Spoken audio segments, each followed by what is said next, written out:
Hello students, today's class for class 12 chapter 7 कर रहे हैं हम। एक्सरसाइज 7.5 पे पार्शियल फ्रैक्शन पे बेस्ड है ये, और इसमें हम 13 क्वेश्चन तक कर चुके हैं। इन दिस लेक्चर में आपको क्वेश्चन 14 ऑनवर्ड्स बताऊंगी और कुछ स्पेशल केसेस भी बताऊंगी।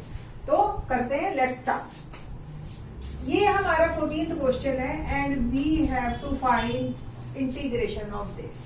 तो इसको इंटीग्रेंड कहते हैं, जिसका इंटीग्रेशन करना है। एंड दिस इंटीग्रेंड या गिवन इंटीग्रेंड कह लीजिए आप, given integrand is a proper rational function. आपको पता है ना, प्रॉपर रैशनल फंक्शन उसे कहते हैं जिसमें न्यूमरेटर की डिग्री कम होती है डिनोमिनेटर की डिग्री से।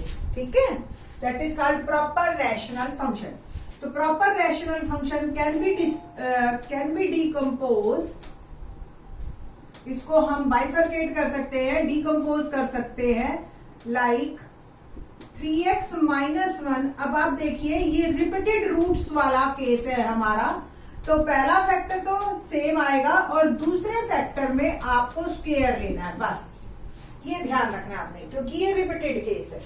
ठीक है, नाउ एग्जाम ये एलसीएम लेते हैं हम, x प्लस 2 होल स्क्वायर ए एक्स प्लस 2 प्लस बी। इससे डिवाइड किया, एक बच गया, वो a से मल्टीप्लाई हो गया, और जब इससे डिवाइड किया तो ये पूरा का पूरा ही डिवाइड हो गया एंड 1 आ गया हमारे पास। नाउ अब आपको ही पता है डिनोमिनेटर सेम है और हमें न्यूमरेटर में पुट करना है जिससे कि a और b की वैल्यू निकल सके। ठीक है ना, तो put x is equal to minus 2 in numerator of both sides, which is equal to 3। x की जगह मैंने माइनस 2 डाला, minus 1 a minus 2 plus 2 plus b। ठीक है जी, सिर्फ न्यूमरेटर में x की जगह हमने माइनस 2 डाला है, तो माइनस 6 माइनस 1, और ये देखिए ये 0 हो गया। ठीक है, और a 0 इंटू समथिंग 0, और b की वैल्यू मेरी आ गई, दैट इज माइनस 7। ठीक है जी, तो b is equal to minus 7। Now for a put x is equal to 0 both side. Numerator में डालना है x की जगह 0।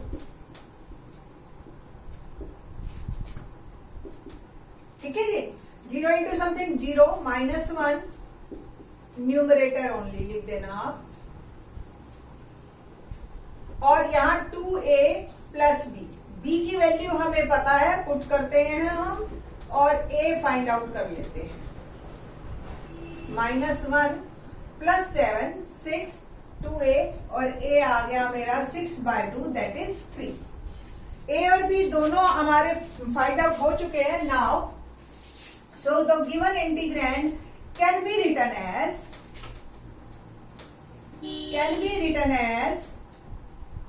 a और b की वैल्यू पुट कर दीजिए, सिंपल आप, a is 3 and b is minus 7। ठीक है जी,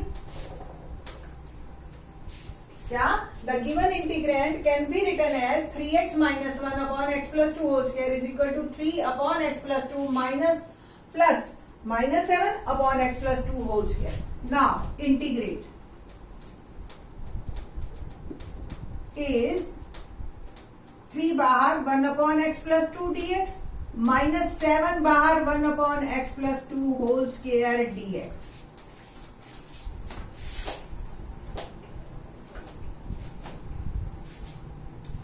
तो ये आ गया आपका 3, और इसका इंटीग्रेशन क्या होगा, log x plus 2 माइनस 7। अब आपको पता है ना, ये x प्लस 2 होल स्क्वायर यानी कि minus 2 x plus 2 minus 1 upon minus 1, यही इंटीग्रेशन होता है ना पावर में माइनस 1 का।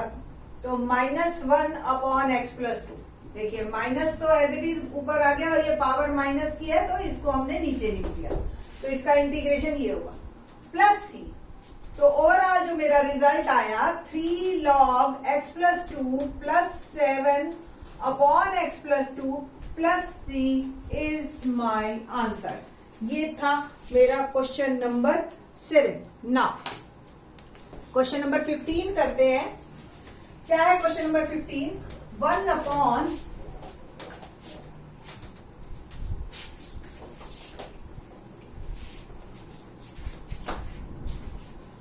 upon x4 minus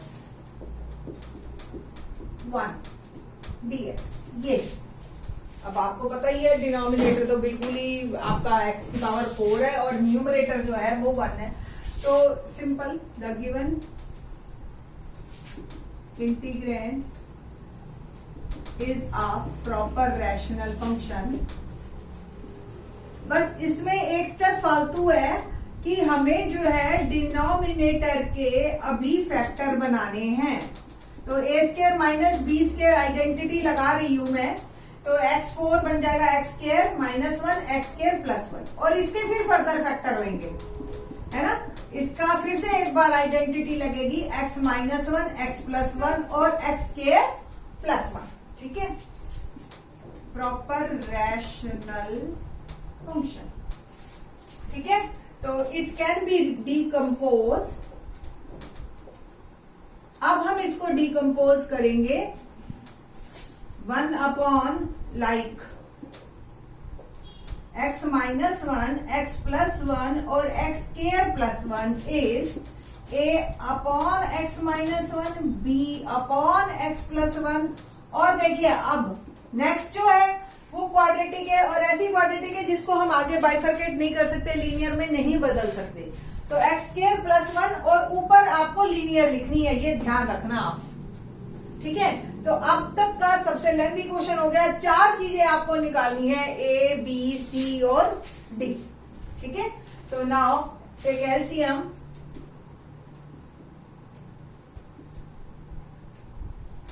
ए इससे डिवाइड किया, बाकी 2 टर्म जो बच गई वो लिखेंगे हम। बी इससे डिवाइड किया, बाकी जो 2 टर्म बच गई वो लिखेंगे हम।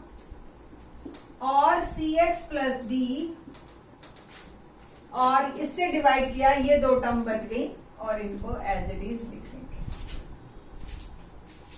और लेफ्ट हैंड साइड तो है ही मेरी। ओके, ना put x is equal to -1।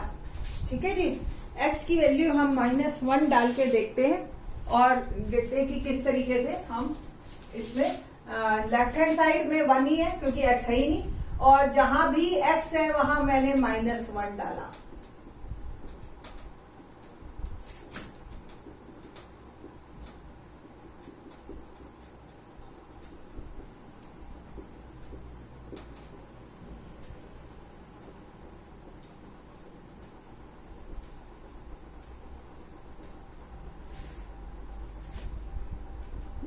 देखो जी, ये टर्म 0 इंटू समथिंग 0, सेम आपकी ये टर्म भी 0। देखो -1 प्लस 1, ये 0 इंटू समथिंग 0। सिर्फ b वाली टर्म बचेगी, इस तरफ आया -2 और ये आ गया आपका 2। -1 का स्क्वायर 1 प्लस 1 2। ठीक है, 2 और -2 यानी कि -4b इज इक्वल टू 1 और b आ गया -1/4। ये मेरे b की वैल्यू है। Now put x is equal to 1, तो न्यूमरेट इधर जो है न्यूमरेटर ओनली। ठीक है, न्यूमरेटर ओनली। 1 डाला हमने तो a 1 प्लस 1 और 1 square plus 1, b 1 minus 1 1 plus 1 square plus 1, सी एक्स प्लस डी 1 माइनस 1 और 1 प्लस 1। तो जहां भी 1 माइनस 1 है, ये 0 की पूरी टर्म 0, ये 0 से पूरी टर्म 0, तो a वाली टर्म बचेगी और ये आएगा 2 और 2, इट विल बिकम 4a और a की वैल्यू आ गई 1/4।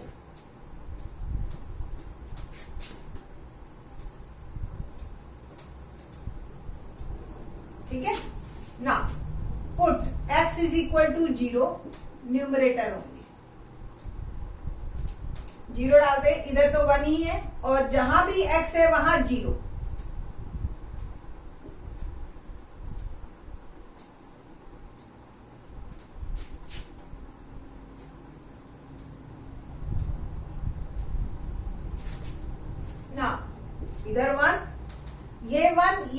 1 इंटू 1 1, 1 इंटू ए प्लस माइनस बी हो जाएगा -1 इंटू 1, ठीक है, -1 और -1 बी से मल्टीप्लाई होगा तो माइनस बी। सेम यहां से आप x तो ये 0 हो गया बेटा, और यहाँ 0 मैंने डाला तो ये c वाली टर्म तो 0 ही हो गई। d वाली टर्म के साथ आपका फिर -1 आएगा तो d भी माइनस, और a और b की वैल्यू डाल के हम d निकाल लेंगे, तो implies 1 equal to a 1/4, b -1/4 और माइनस d। तो d को उस साइड में करती हूँ, तो 1/4 प्लस 1/4 -1, एलसीएम ले लिया, 1 + 1 -4 -2/4, ये आ गई वैल्यू -1/2। अब हमारे पास c रह गया है स्टिल। c निकालने के लिए देखो 1 भी लग गया और ये भी हमारा लग गया, -1 भी लग गया, 0 भी हमने कर लिया। अब हमें c हम कैसे निकाले, और भी तरीके हैं सिर्फ पुट करने के अलावा आप कोफिशिएंट भी कंपेयर कर सकते हैं। हमारा अल्टीमेटली मकसद ये है कि न्यूमरेटर सेम हो जाए, है ना। ऐसे ए बी सी डाले, हम सी डी डाले कि ये न्यूमरेटर 1 बन जाए, सब एक दूसरे को काट दे, तो ए आ गया, बी आ गया, डी आ गया। अब मैं इसके कोफिशिएंट कंपेयर करती हूँ। देखो यहाँ पे x³ नहीं है, तो कंपेयरिंग कोफिशिएंट ऑफ x³ के कोफिशिएंट लेते हैं। देखिए यहां आया 1 और ये a, आप इसको अगर मल्टीप्लाई करते हो कुल मिला के तो ये x³ plus x² plus x plus 1 आएगा। Same b x³ minus x² plus x minus 1 आएगा, और c के साथ आपका आएगा cx प्लस d, और ये आएगा x² माइनस 1। एक बार और इसको ओपन कर लेते हैं, कोई नहीं, एक स्टेप फालतू हो गया, बट आपको क्लियर हो जाना चाहिए कि किस तरीके से हमने, देखो cx³ आएगा और minus cx plus dx² minus d। अब हम x³ के कोफिशिएंट देखें तो यहाँ x³ का coefficient of x³ left hand side में 0 है और राइट हैंड साइड में एक a है, एक b है और एक c है, ठीक है ना। तो यहां से आपको c की वैल्यू मिल जाएगी, और a एक्चुअली क्या है 1/4, b -1/4 और c, तो c अल्टीमेटली आया भी हमारा 0 है, ठीक है। तो a b c d आपको चारों मिल गए हैं। Now we can put it, ठीक है जी, चारों मिल गए हैं। अब हम बस हमें वैल्यू पुट करनी है, एक ये और d = -1/2, है ना, और एक ये c। इन चारों की हमें बस वैल्यू अब पुट करके और इस क्वेश्चन को करना है। So integrand can be written as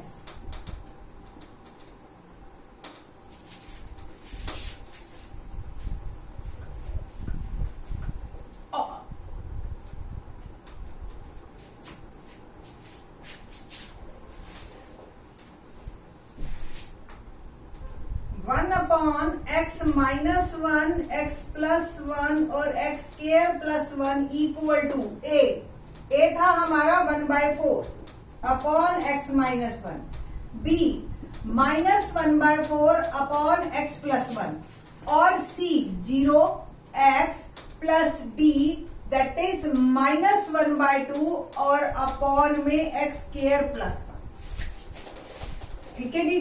तो इस तरीके से आपका ये ए बी सी की प्रॉब्लम हो गई सॉल्व, और नाउ इंटीग्रेट।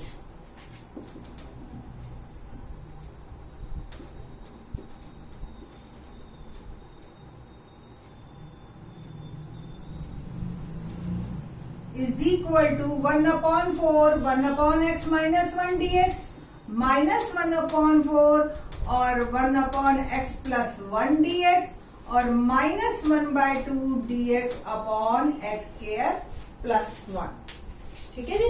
ना 1/4, अब इंटीग्रेशन तो काफी आसान है, log x minus 1 -1/4 log x plus 1, -1/2। यहां ध्यान से देखिए, ये किसका फार्मूला है? tan इनवर्स x का है या नहीं? और नहीं तो आप x² + a² वाली कंडीशन पे भी जा सकते हैं। इन दोनों में 1/4 कॉमन लीजिए, log x - 1 log x + 1 -1/2 tan inverse x + c। 1/4 log x - 1 x + 1 -1/2 tan inverse x + c। तो ये ओवरऑल हमारा जो है आंसर आया।